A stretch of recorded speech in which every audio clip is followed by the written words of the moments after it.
Alright, so you may notice we haven't moved. And this is our second take. Yeah, well. So we're talking about... reason we took a second take without moving is because our first video was already 4 minutes long. We don't want to make...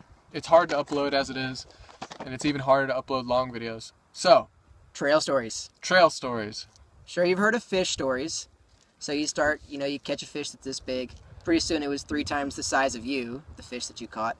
So trail stories are kind of like that. They start out small and they grow to astronomical proportions. And the thing is, they feed off each other. So if you get a group of like 4 people that are all kind of a little bit different, Yep. and they kind of all feed off each other. They have to beat each other's stories, and no one's willing to call anyone out on how stupid and ridiculous their stories are.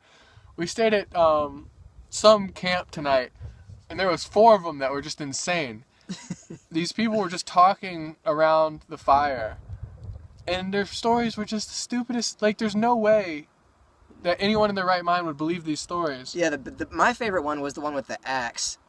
So first of all, this dude is carrying an axe to go backpacking, which is, first of all... It's a no-no. It's not a good idea. Second of all, so here he is, somehow he's cutting wood, and he manages to cut...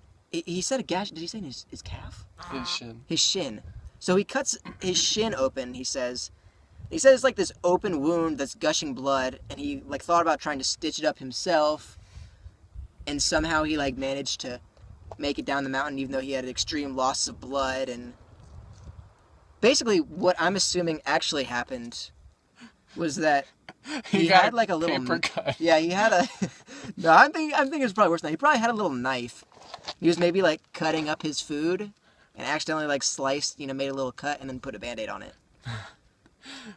And everyone has their stories about how they chased around bears, and there was life and death situations with bears. Everybody has chased and gotten chased by a bear. And they're just so stupid.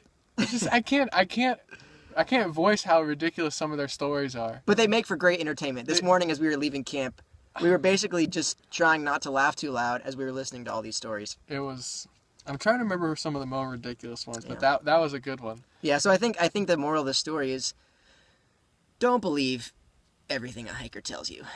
Except us. Except us. And if we start sounding crazy, don't believe us either. Unless we have a video. Yeah. All right. It's good for now.